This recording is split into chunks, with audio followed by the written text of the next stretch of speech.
Hi, and welcome to Ward 13. My guests today are Andy Sylvia, I'm pronouncing your name right, I hope, of Manchester Inklink, and Mike Lopez, former Alderman At-Large, and I think everybody knows who you are, Mike, in a better way than they know about me.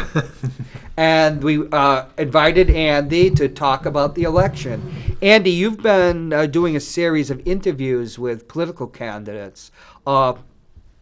Just what's your overall idea about what about the election and where it's going and what's going on?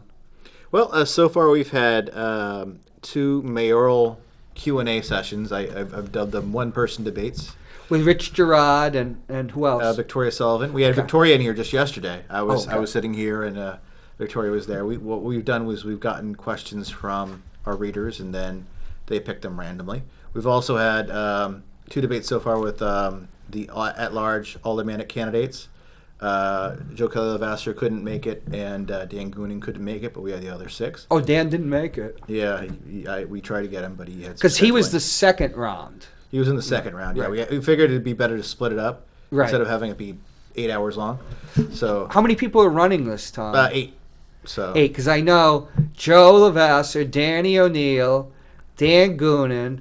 There's somebody named Triciani. June Triciani, she's the chairwoman of the planning board. Right. She also writes a column each week saying what's on the planning board schedule and the ZBA schedule for us. Oh, on Manchester Inklink. Yep. So. And has she ever run for office before? I am not sure, but you can check out all our stuff. We have a voter's guide. She sent in her information there. So most of the candidates running for office are on that, vote.manchesterinklink.com. So you can check out all her background there. I couldn't tell you off the top of my head, but... yeah, I think it is her first run. I think it is, but I don't know for sure. It's tough running for an office like that for the first time, but where you had... Mike, when you were elected Alderman At-Large, had you held a city office before? Yeah, I spent 18 years as a Parks Commissioner. Oh, okay, but you hadn't been elected. No, I was appointed. Right. But, the thing is, everybody knew who you were because of... Right. He's Mr. Veteran of Manchester. And you were a postman, too, so you had all your whole route. And you were the head of the union at the postal union. Well, I was in the union. I wasn't the head. Oh, man, that must have been something because, they talk about the old Soviet Revolution of 1917. All the railroad workers, all your postal people were probably, vote for Mike. Good friends. But it is tough to get elected Alderman At-Large because only 4 people have been Alderman At-Large in the last 23 years. That's and you true. were one of them. Right. Yeah. Dan O'Neill's been it forever. Right. Then Rich Gerard, 1 term, and he ran for mayor against Bob Baines and lost. And that's the year you got elected. That's the year I got elected. And you were on for 12 years. 12 years. That was 2006, 2000. No, 2000. He lost the election in 2001. Right? 2001. Yeah. Because it's back when the Fisher Cats were first coming around that time. Yeah. So. Right. Well, if we were going to do a show, he knows all about that. Yeah. But yeah, so it's a tough one. The only person I can think of is Jim O'Connell got elected school board at large. Right. Yeah. On the first time, but he had been like you, had been involved with schools. He'd come. When I was covering the school board before he was elected, he'd come to the podium a lot as a parent. So right, and he was part of the PTO organization. Yeah. And he knew lots of teachers. Yeah. So because people were wondering whether he would win because he didn't have a lot of backing behind him at that time. So yeah. He made a name for himself. Oh yeah, he was well known. Joe Levasseur and Rich Gerard with their programs helped him because they would attack him, and that makes you better. But and also in the at-large race, there's Mary Georges, the former Ward 3 right, alderman, Mary, and Anthony Harris. He's a advocate for ex-felon rights. Yeah, he was on. I was on the show with him and Norm, the psychic, who comes after my show. Yeah. And there's somebody. Oh yeah, Winter Trebex. Yeah, Winter Trebex. Who's the homeless. Yeah, Is that the show you left? Yeah, that was the show last week. Well, we swapped out people. Okay. Yeah. Winter's on the ballot as Mark Dennis. That's her legal name. Right. So, any idea about this? Is like I said, Danny O'Neill has been Alderman At-Large since it was created. You know? Yeah. And that was, I think, 1999. Well, he was a his Ward first 4 alderman before. Right. He was Ward 4 for many Then he years. lost, and then he come back as an alderman at large. Right. But do you guys think Dan Goonan has a chance to, who do you think the final four will be? Well, I wouldn't want to predict that. I think ultimately there's three pots, I guess, because I know Elizabeth Monroe is actually campaigning with Joe Kelly Levasseur, so there's kind of like the conservative pot, so to speak. There's like the experience pot, like I know what I'm doing, I'm experienced, and Dan Goonan's in that, and O'Neill's in that, and Moreau's in that, and I guess Levasseur's in that as well to an extent, and so and then I guess Trisciani, because she's been on the planning board for a while. So the favorite candidates would be obviously Joe Levasseur, who gets 9,000 votes no matter what he does. He's very popular conservative, absolutely. Right. I wouldn't call him conservative necessarily. Joe Levasseur's Joe Levasseur. Would you agree?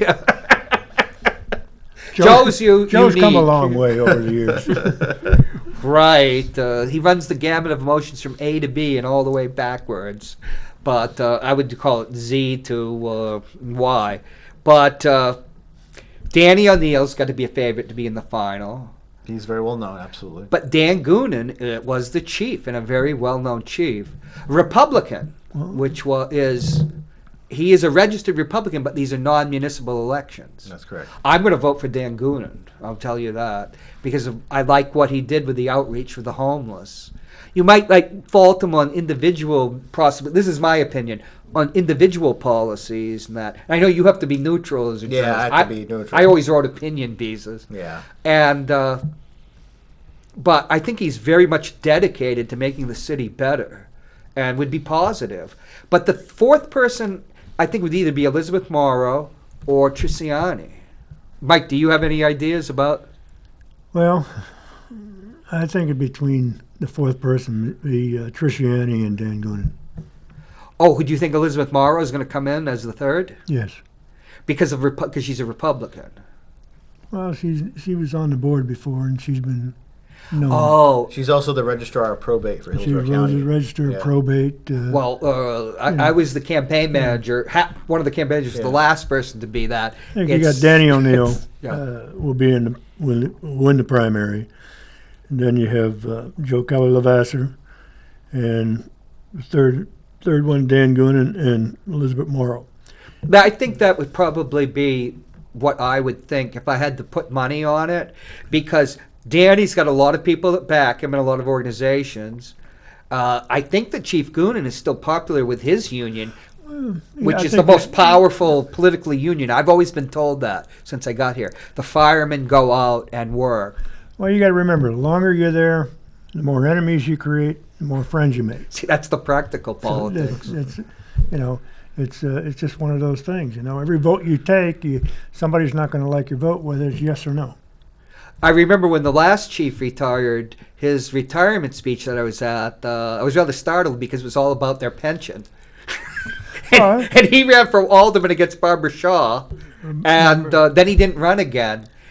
I think that the firemen would think that Danny on the board would protect them over I don't know. Danny, their contract and that. I think But he's independent. I think he right? took didn't he take the pledge when increased taxes?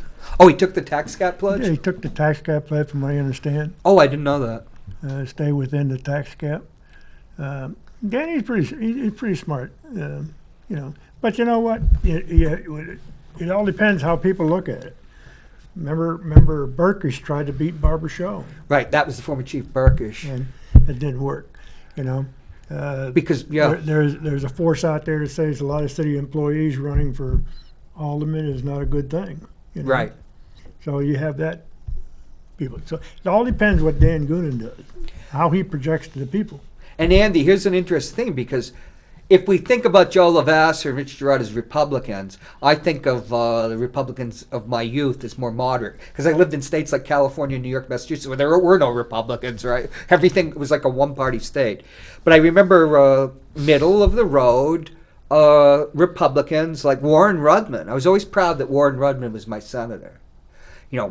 infinitely respectable person, middle of the road. Well, they were conservative about business and about finance, like taxes stuff.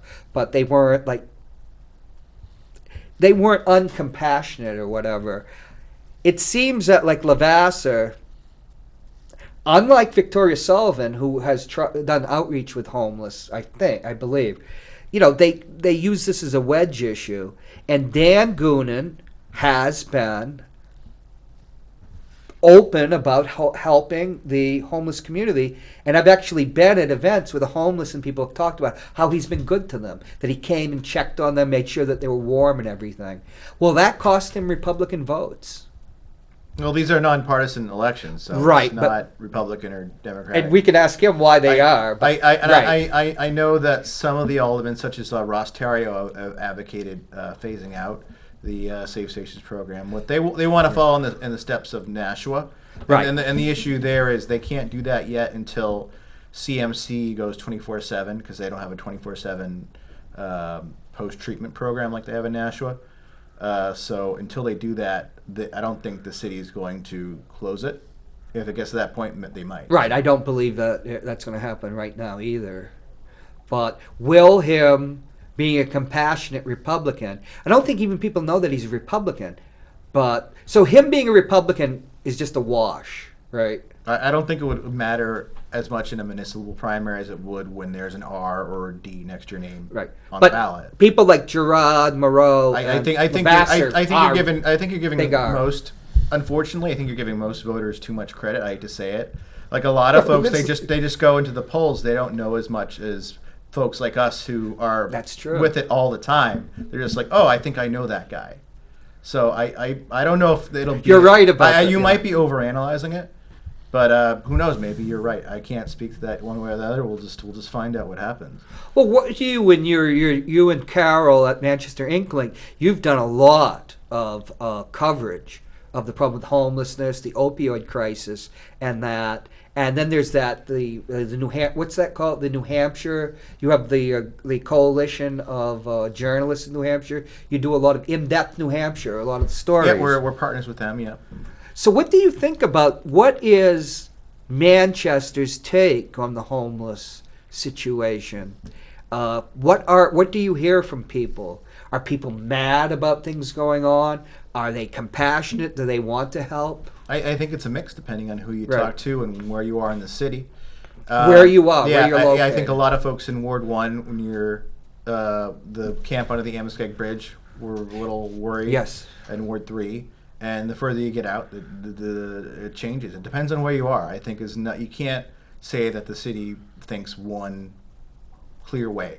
It's very divided depending on what people believe and where you are in the city. Okay. What about you, Mike? Well, it's a major problem. There's no question about it. But I'm a firm believer when you make compassionate decisions, they're usually wrong. You got to make. You're usually wrong. Well, when you make compassionate decisions, they're usually wrong decisions to make because they're based on emotions. Emotions. You need to have a strong decision-making process as to what that be, whether it be a sit-down work study with the leadership and come out with something, because you go back the way the homeless people, there was certain camps, everybody knew there was camps at certain locations. They weren't bothering nobody and had a place to stay, and then somebody along the line brings up they're going to solve the homeless problem. Well, the homeless problem has been around since I've been born. In 1999, I was doing research on it. You had the former chief of police, who's Joyce Craig's father-in-law, who was the head of the shelter. They were all talking about the homeless problem then. And at the time, Hirschman and Levasseur were on the board, and they recommended using the state armory to house them. But it was considered the crisis. That was when Wazorek was mayor. Yeah, right. I mean, you want to do everything in power to help the people who want help. But, when you don't have a mental institution in the state of New Hampshire, and they're all out in the street, people got to live someplace. And then, affordable housing. People can't afford affordable housing. There's a lot of people out there living homeless that need help, and they're not getting it to a degree. but they're maybe working at Cook someplace or whatever the case may be. Look at the lady that was in the paper the other day. She bought a 3 tenement, put her employees up, took care of them. That's the type of stuff that you need to do. You know, I think it's a more complex issue than people give it credit for. Because for a lot of folks, it is a mental health issue. For other folks, it's just they're down on their luck and they just need some help. Right. It's not one. I've heard Shauna Green, the new director of Homeless Initiative, say it's different for every single person. I'm interested to see what happens with Alderman Long's proposal, the tiny houses. We had a story on that recently. That might be a big breakthrough. I know they have the city that has some land behind the airport diner area there. Yes, they do. I think that's where they're planning on putting it. I don't know for sure, but I think that's where they're looking to put those tiny houses. That might be a big help. Yeah, they've been very successful in other countries and Canada and places, and they're just they're very tiny. Yeah. They're not very big. They're like almost some of them look like igloos. There's different ones, not the ones packed. 300 square feet, 200 square feet. But it's enough to have 4 walls around you and your own space. Yeah, and that's that. In your own space, that's another issue. I know I've heard folks, homeless folks, are either afraid or unwilling to go into Fit New Horizons because they feel disrespected there. They feel threatened there by other people there. Their stuff is confiscated. Right. For a while, they're afraid of getting COVID. So it's just maybe if they get their own spaces, that might help. And a community like that, you could police it. You could help the people because it would be there. That's one of the things like in Europe that they've done. That you're in a locality and then you can serve them and make sure that the crime and everything. Because one thing that Joyce Craig pointed out was a lot of homeless are kids that have run away. Sure. And they have their own camps too, where they have to be protected from predators and that. There is a new facility for homeless youth coming Sure. as well right next to Bronstein Park. Right. We've had a few stories on that. See, one thing I was hearing from people, rather surprised me. I asked one person I knew, would you like to, you don't know the person, but hey, about getting an interview with Joyce Craig as well. I don't like what she's doing about the homeless. And I'm thinking, well, but it's part of that. From what I see, she's trying to do a lot, but there are things you have to do. I remember Bill Berry when he was alderman in his first term, down near Bass Park on the west side, there were drug addicts, homeless. There were where the dog park is too. Oh, yeah. Where the dog park. Yeah, there were needles in there, and there are kids playing there, and that's one of the things Bill, when he's first alderman. Now Bill is a person that with Pat Long is focused on helping the homeless. They with Glenn R.J. Ouellette, they all went down to Cambridge, I think, last year. But what do you do? Although Alderman Berry has also said in the past that Manchester needs to focus on Manchester's homeless. That's been another issue, especially with folks on the right wing of the spectrum saying that the rest of New Hampshire is sending their homeless here because they don't want to. But that's not just right wing, because that's actually happening. I found that out. Well, let's go back to Would you go the tiny houses, for an example. Yeah. Let's say you build 40 of those. Don't you think other people are going to come into Manchester and wait in line to try to get in there, and you're going to have double the number of homeless people around? Well, that's the thing. When people are talking about all of a sudden homelessness was created when Joyce Craig got sworn in. Ted Gatzis tried to help homeless people, but you know how Ted is. Not everybody has my opinion of it. I think they've said, the mayor and the alderman said they would only aim to help Manchester residents, and they'd look for driver's licenses. Or I think in the case of there was talk of the kids there, they look at like academic record to see if they were enrolled in Manchester schools. Right. Right. So, but when he started, it wasn't his idea, safe stations. It was Hickey. Lieutenant Hickey, who's now a captain. Right. He came up with the idea, and then I think Chief Burkish supported it, and so did Ted. Right. But Ted was saying, I just heard a woman from California put her kid on a plane and sent her here, which I looked into. That wasn't true. But he was very proud that this was going. But that points out the fact that when you build it, they will come. And that's a different issue, though, and because I actually believe there is a need for a statewide policy, And I think Victoria Sullivan talks about that, I think, too. And Joyce has been talking about that. You just can't do it alone when you're Manchester. Yeah. The difference I've seen from Sullivan and Gerard versus Craig in terms of that is with Craig, they talk about the lack of a statewide policy. And with Sullivan and Gerard, they talk about the funding. Right. Sununu, whenever Governor Sununu responds to that, he says, well, I've given Manchester all this money, and we've given them more money than ever. And then Mayor Craig and the other mayors in New Hampshire say, well, you haven't given us Directly. not even directly, just an overarching strategy.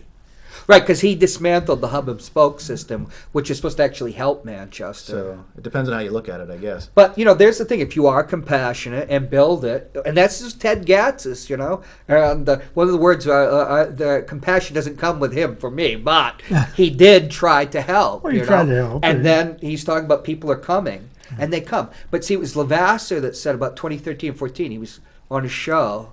That's when I used to go on a show every now and then. That people from all over New England, not just the state, are coming. And I remember trying to do a little stuff with homeless vets. And indeed, a lot of them, but they are from Portland, Maine and stuff. They hear about Manchester and they come down here. And well, we work on the homeless vets quite a bit.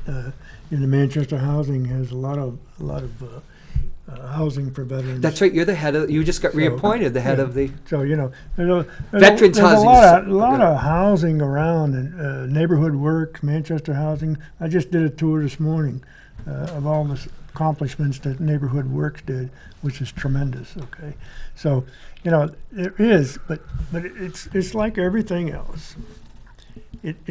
Safe station is a good idea. Okay. But what happens, everybody comes in. Right. If you say, okay, we're going to have safe station for Manchester resident, I don't think by law you can do that. No, they need to help everybody who asks for They help. have to help everybody, okay? So the word spreads like wildfire, It goes, there is help here. Just like people that are on welfare. I used to deliver mail up at Kelly Falls. They know the rules, and they educate the other people to know the rules. So if you got something, people are going to go after it. The biggest city of any state. I've lived in New York City twice. New York was always given some advantages, just like Detroit was in Michigan, because everybody goes to New York. All the drug addicts, not all of them, but they get there because you do have welfare, you have all the social services.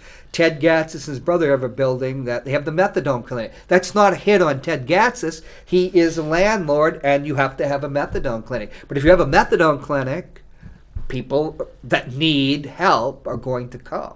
No, I think what Mayor Craig and the other mayors have said is they want it to be a statewide issue, not just just Manchester. It has to be. Right. Yeah. I mean, that's always a problem. It's always the state always pushing the bucks down here. That's right. What do they call that? Down something. But I used to know that when I was running for office about down. What was it, London? Shifting. Downshifting. You downshift the costs. It's like education. The state should provide more money for education. The homeowner can do it.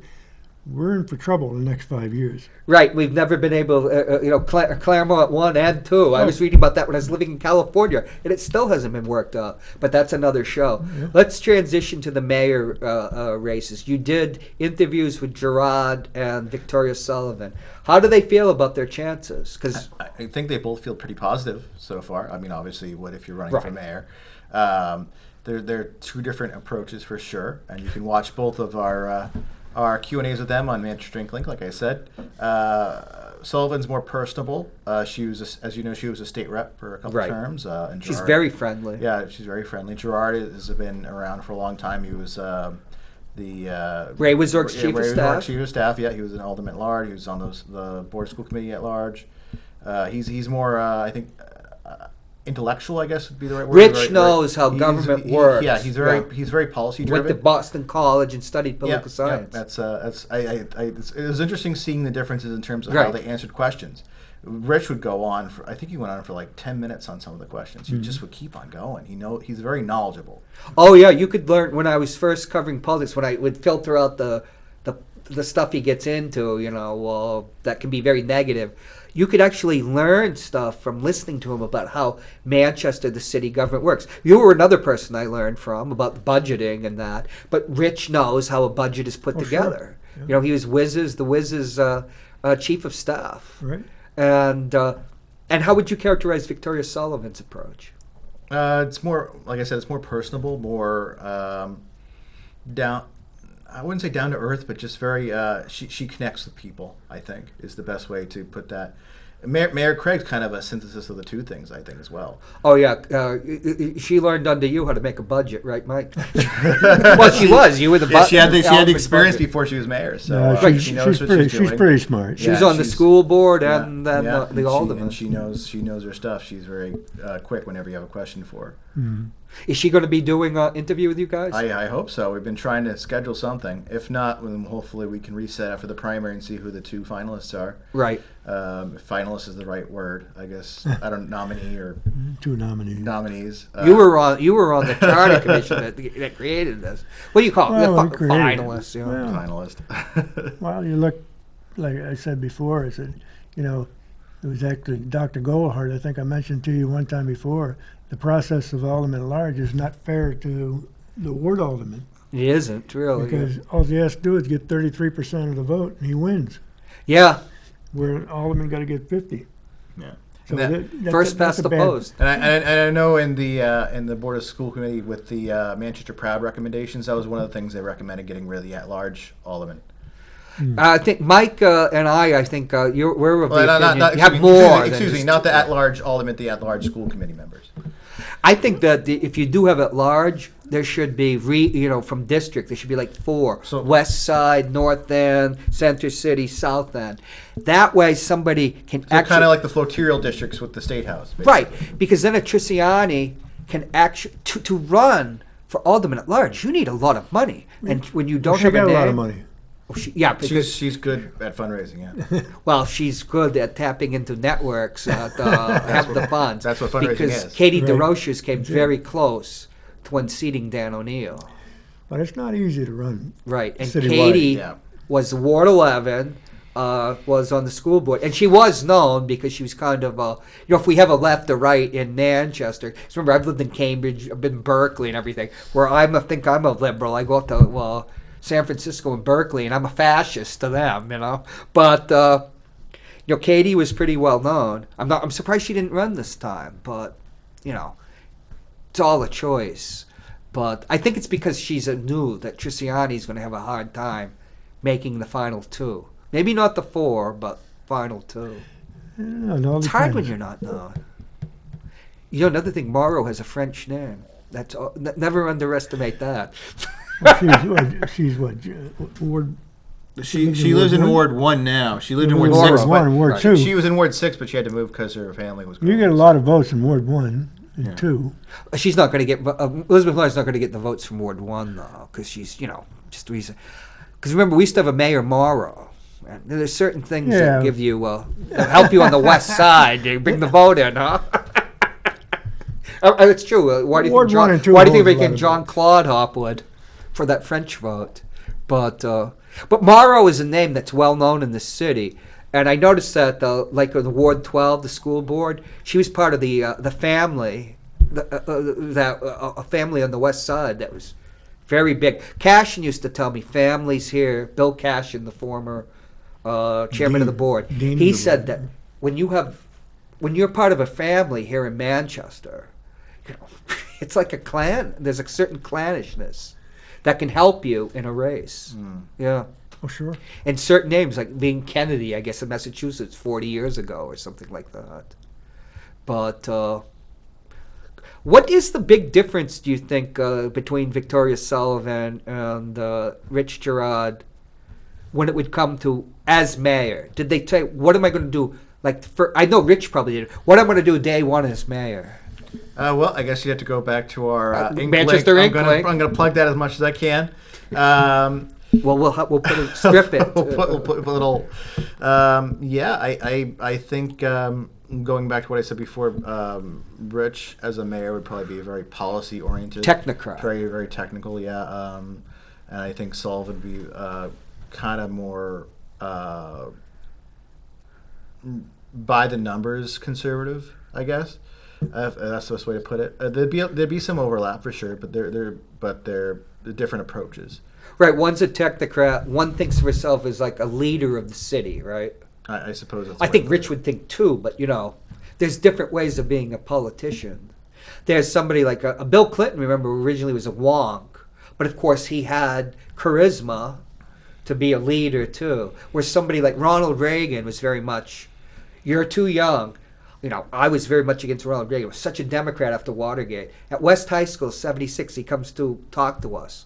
I just think, oh, here's a guy. He used to be on Death Valley days on TV. And then you shake his hand. And the guy had such charisma. It was amazing. And I turned to Gary Hamer, who's running for school board, and said, when are we going to get somebody like this? Being a Democrat. So we did with Bill Clinton. There's somebody that, when I talk to Victoria, I just like her, She's a likable person. You'll feel, and we won't talk about Gerard and me because we have a history. But I'm not the only one that Rich is, he's colder than a Victoria Sullivan. And I think Mayor Craig is very personable as well, so. Right, although some people have said, they complained about her as mayor, but that she was a little off-putting to them at first during her first term. But, it's like, she's the mayor, she's very got to be mayor. She's never been mayor before. I can't speak to that. But, yeah. When you're, an Alderman, I don't think an Alderman At-Large, does that come close to being a mayor?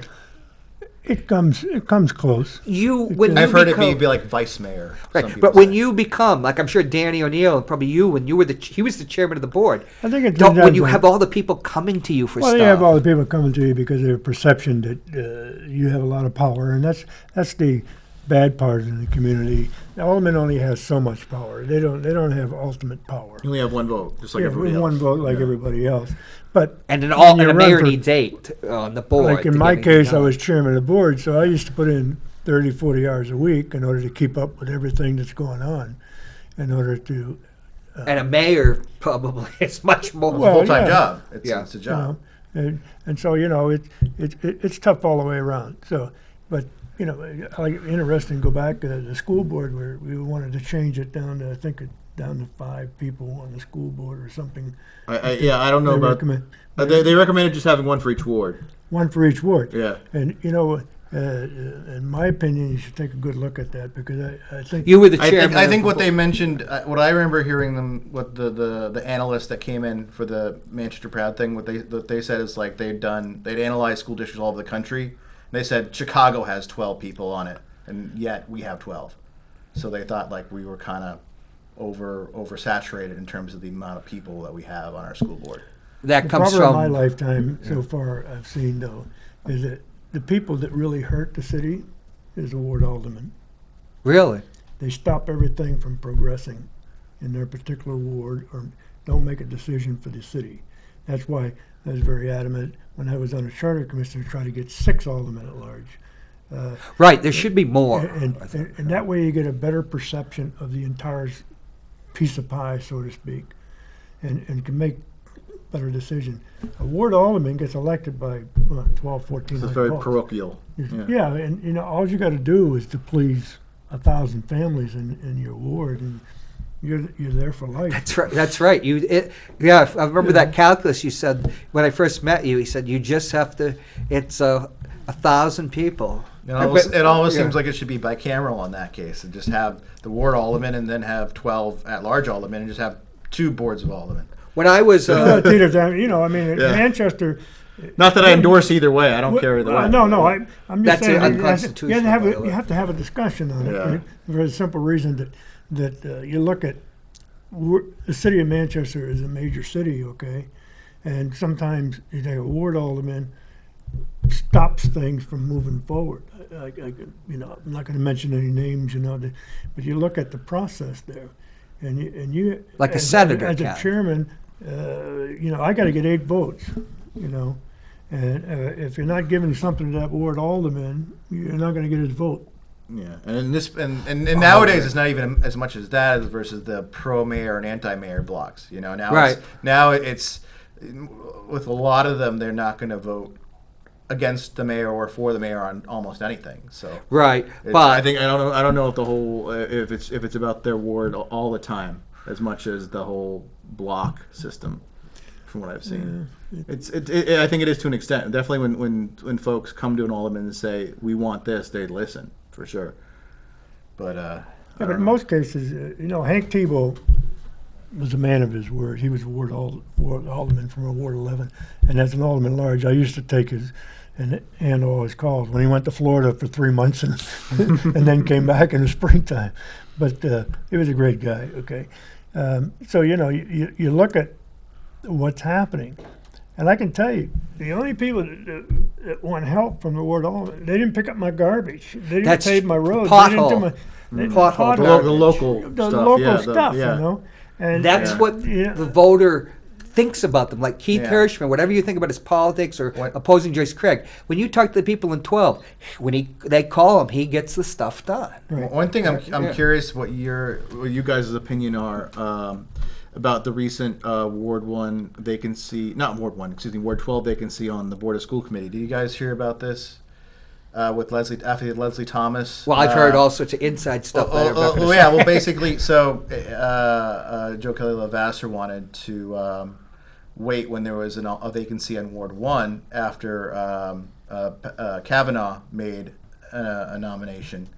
Because he said that yeah. because the tradition is whenever a ward alderman makes a nomination, usually the aldermen support that. Well, but yeah. Joe Kelly Lavasser said as an at-large alderman, he's a ward alderman for all the wards. And he pulled that stunt several years ago. So then Kavanaugh asked to wait for Ward 12 because there was another candidate who was right, who's Carlos. opposing who's Carlos opposing, Gonzalez. Well, who's opposing Carlos? Carlos is the one that Hirschman wanted, so he had to wait there. It's only. So do you think that an at-large alderman is a ward alderman for all the wards, or is that kind of? Let me just give some background. Joe Lavasser tried to make a nominee for, when traditionally it's the ward that. Well, he didn't want to make a nominee. He just said no, this was years ago. Okay, and one of them brought up, one of the aldermen that, oh yeah, you tried this, years ago. When you know the backstory about it, because it is the right of any alderman to nominate whoever they want, but tradition, like Bill Berry said, well, and I'm sure Bill would probably have supported their candidate, but traditionally it's a alderman's right to name the candidate, just like in the U.S. Senate. And as you and Mike are talking about, they're like U.S. senators. They can stop anything. You can't, you don't appoint a federal judge unless the senator says so. And if you do, if a president breaches that, it's oh boy. Well, I think over a number of years, and the late Bill Cashin would probably he fought for the alderman also being appointed to a school board, for an example. That's always been, even when I was there for 12 years, somebody, the ward alderman. Yeah, is Joe right? Joe's right.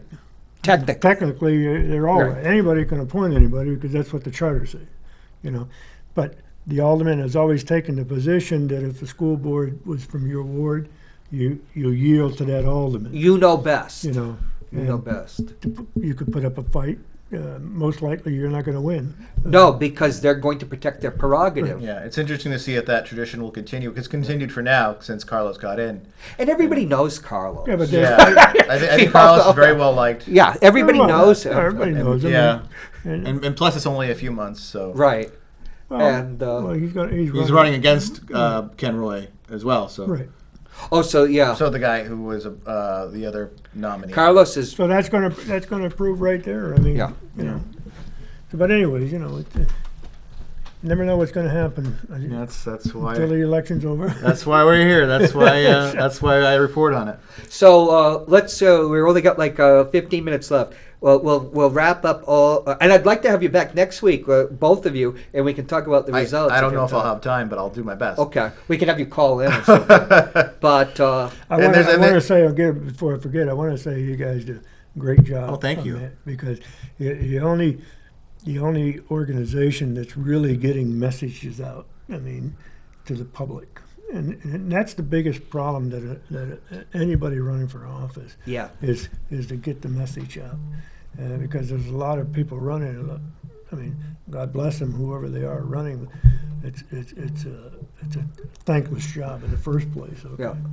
But you want to do it. I wanted to do it for the city, and people go in there. Just make the decisions that you feel comfortable for the entire city, because my rest of my life depends on your decision to make the city It's definitely move. important, for sure. Definitely important. I can remember when I Property taxes. made the decision to build the Civic Center here in Manchester. People are still talking about that. People tore me apart for a year, 2 Jeff years. Cassell's still talking about it. But it's you guys at least doing a great job. Well, thank you. We want to be a resource for all voters of Manchester and all candidates too, regardless of their political persuasion. Folks, that means ManchesterInkLink.com. ManchesterInkLink.com. They got a voter's guide that is incredibly thorough. Yeah, vote.manchesterinklink.com. Right, and in Ward 8, 4 years ago, Ed Sapienza hung himself during the primary because he answered one of the questions in the Manchester Ink Link Voters Guide, when it said, what would you do for the opiate crisis? And he says, let the people, don't give them Narcan, don't revive them. Remember that? Yeah, People were I like, remember. oh, and they're, people said, what's going on with Ed? He's been around Joe Lavasser too long. Because with Joe says this stuff, because Joe's going to say this stuff to get a reaction. I don't know if Joe even believes stuff that he does. Joe says a lot of things. Yeah, that he does. Because you'll meet him afterwards. He'll be laughing or whatever. Yeah. Back when I knew him, the impression I've gotten of Alderman Lavasser is I think he dislikes bullies so much to the point that he becomes a bully to the bullies, and then people outside of him just see him as a bully. Yeah, he used to go after Ted Gatz's. He just wants justice, but it's kind of.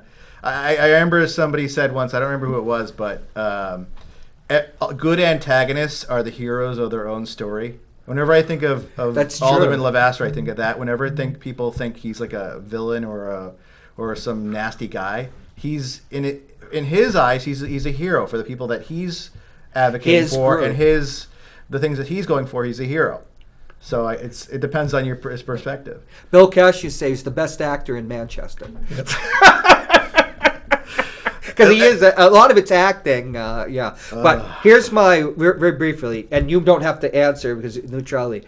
Mayor, Joyce comes in first, and I don't know who's going to be the next two, because I recently think that Rich might catch Victoria at the wire, because we were talking earlier, but we're not going to talk about it now because we don't have time. Stuff I've been talking about to people, but of course the people that are going to talk to me.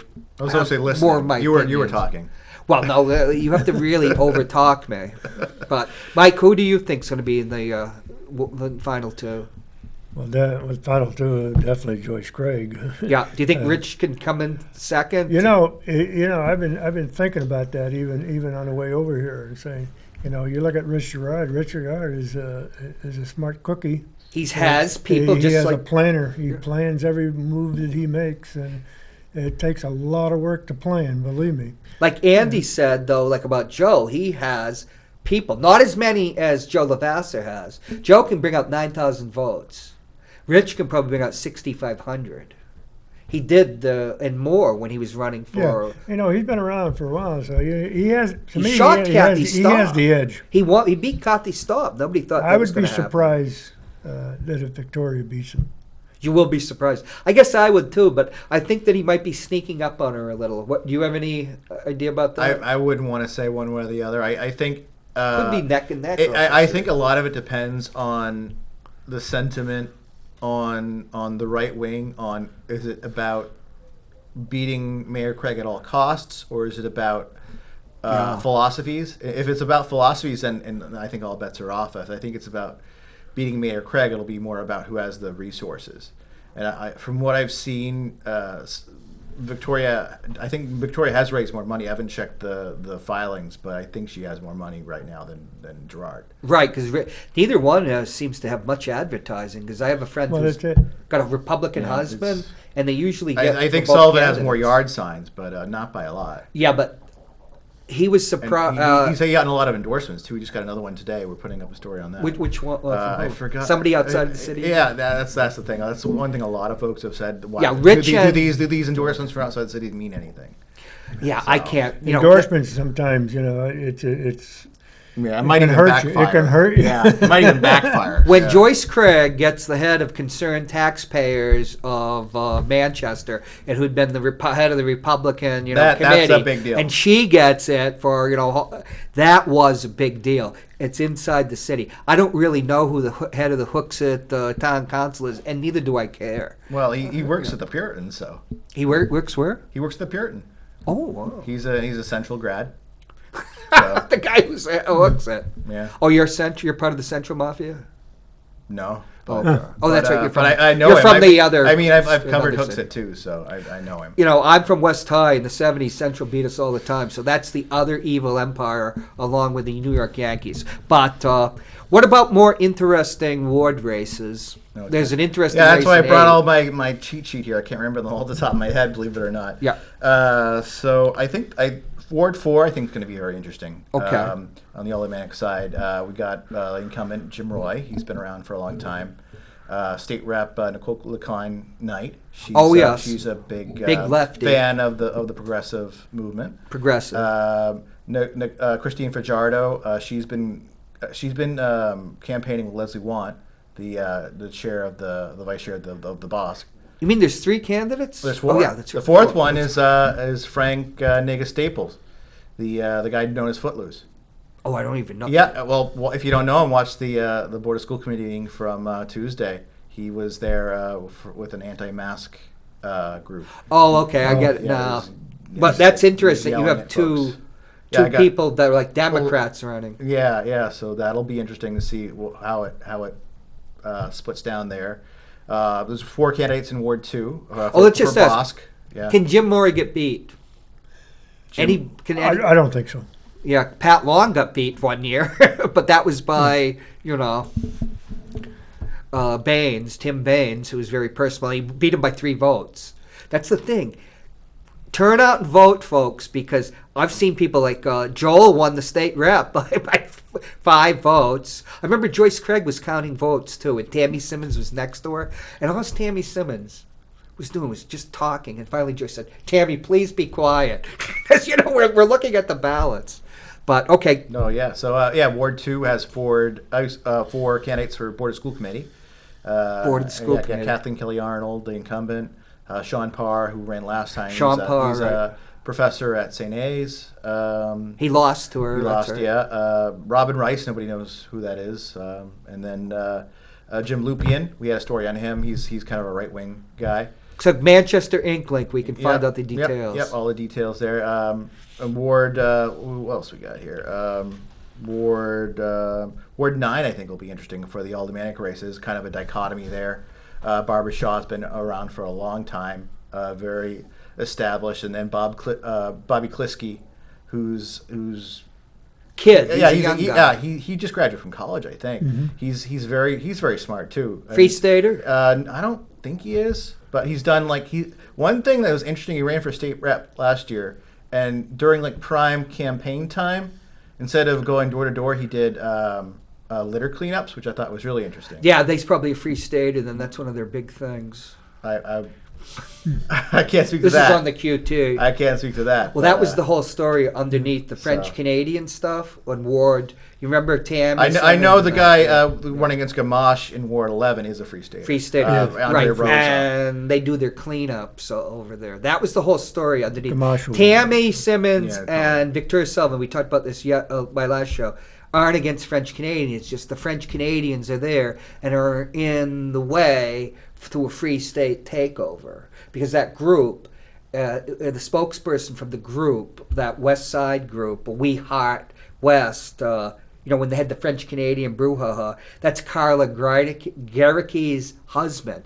Carla Gericke, who ran against Lou D'Alessandro. Oh, yeah. Our friend Lou D'Alessandro. She wants to secede, New Hampshire secede from the United States, which I saw recently New that passport, right? that Mark Sylvia, a state rep from up in the Lakes region, actually is planning to file legislation for New Hampshire to secede from the United States. Well, I don't know how that would work, but No, I'm not related to him. So Do we get nuclear weapons? Mel Thompson wanted nukes, remember? Back in the old days. Any other races? what else we got here? Ward 8. Ward 8. Yeah, Ward 8. We have a debate tonight at 6 p.m. on the Manchester Inklink Facebook page. It's again, that's another dichotomy. Sean Chargent, who's also on the planning board, kind of the, I guess, de facto left-wing candidate. Well, I wouldn't call him left-wing. Democrat. Right. Although he doesn't like being said he's a Democrat. I saw like a And month part or of two it. ago, he had an Act Blue donation page, and some folks were giving him. Oh, you're the on that business there about too? that. I see Right. that. Yeah, I have to. I mean, I got to see what's going on in the city. Yeah, I got thrown out of Jimmy Lou's side after I talked about Heath Hirschman. And then there's Tommy K. A lot of folks know Tommy Cassiantonis. The big question there will be whether or not people will be willing to forgive him for what happened. Yeah, he got convicted of tax evasion. Yeah, I know for his restaurant. He's apologized for that. He hopes he can move forward. This is one thing I actually talked to Tommy the other day, and I said, Tommy, people probably think that you're still Alderman. He says, yeah, I still get calls. Right. Oh, he's a good alderman. Yeah. He was a good alderman. He was a Democrat, but he was, Yeah. he was his own person, Yeah. And he then, would. Yeah, and then there's always Appienza. He's very genuine. I think that's the best way to. Yeah, but I like Ed. I used to be on Joe Lavassi show with him, but Ed, I think he's gone a little too Joe. Whereas, as we know, Joe is kind of acting, and and a lot of the people that follow Joe really believe the stuff. It's like I always think Trump, at first didn't believe what he was saying, but then you get into your role. Yeah. Yeah, that's the thing about being an actor. Huh? The role takes you over. Oh, well. Any other interesting races? Oh, I think they're all interesting, but yeah, it'll be interesting to see what happens with those ones. I think those are the big ones. I think in Ward 1, Kavanaugh's going to have an easy time. Ward 2 just gets bigger and bigger. Will for him. Stewart's going to have an easy time, probably for the Yeah. most part.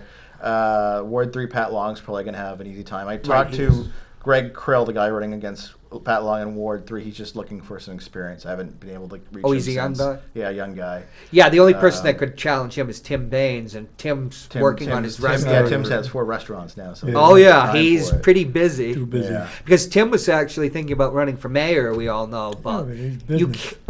you can't run restaurants and you wait 10 or 20 years. Well, if you can't give time, You can't. That restaurant takes up you're all doing your time. injustice, really. Right. Yeah.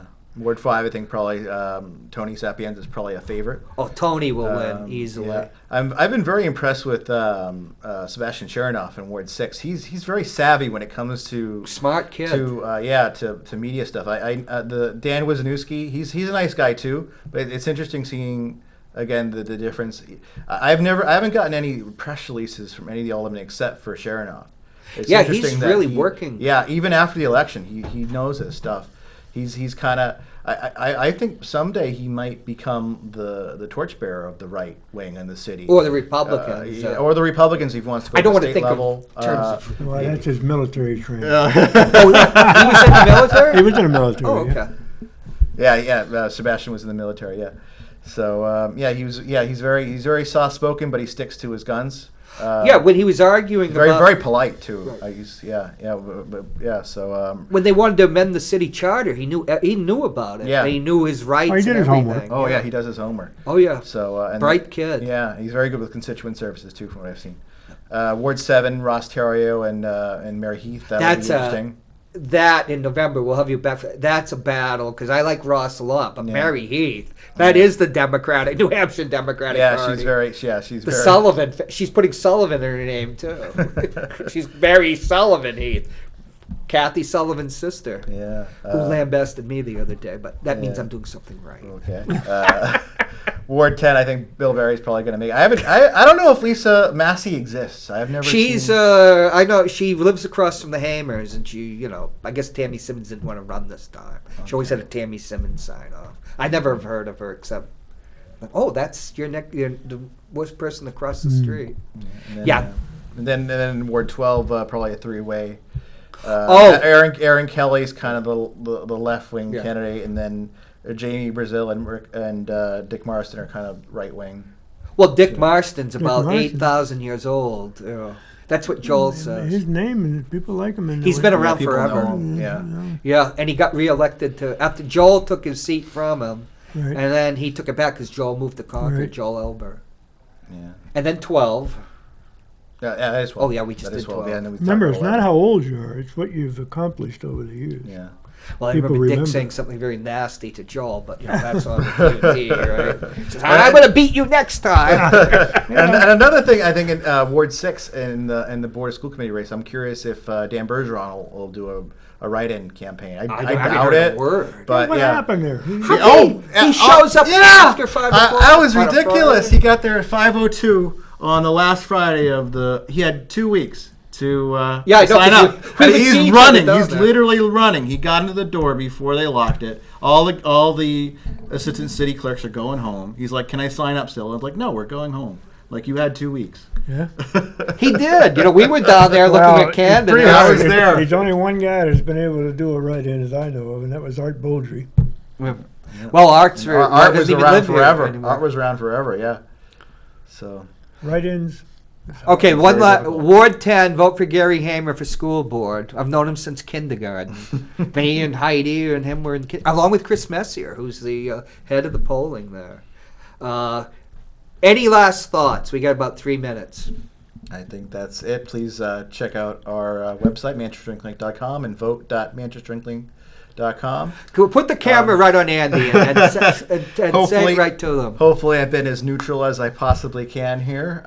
Like I said, we want to help out all candidates, spread the word about what's going on. But if they say something, we're going to say what they. We're going to report on what they say, positive or negative. What's your election night coverage going to be? Are you going to Still just... TBA. Last time we just flipped a coin and I went wherever. Are I you- went wherever. I'm a loyal soldier to Carol. I go where she tells me to go. Are they going to do a radio again? I don't know. I know I was at the morning show radio during the primary back in the day, but You don't know if they're going to do something? I don't know. It's still too early. I'll do whatever. they Ink ask me. doesn't have a TV show.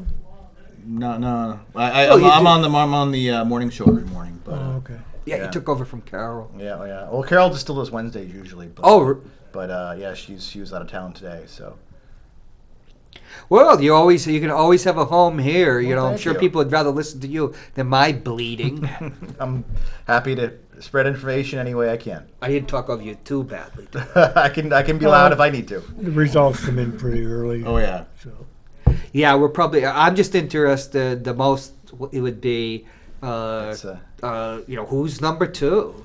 I just Yeah. don't know. I just think it's a toss-up now between Gerard That'll and be the Victoria big question. Sullivan.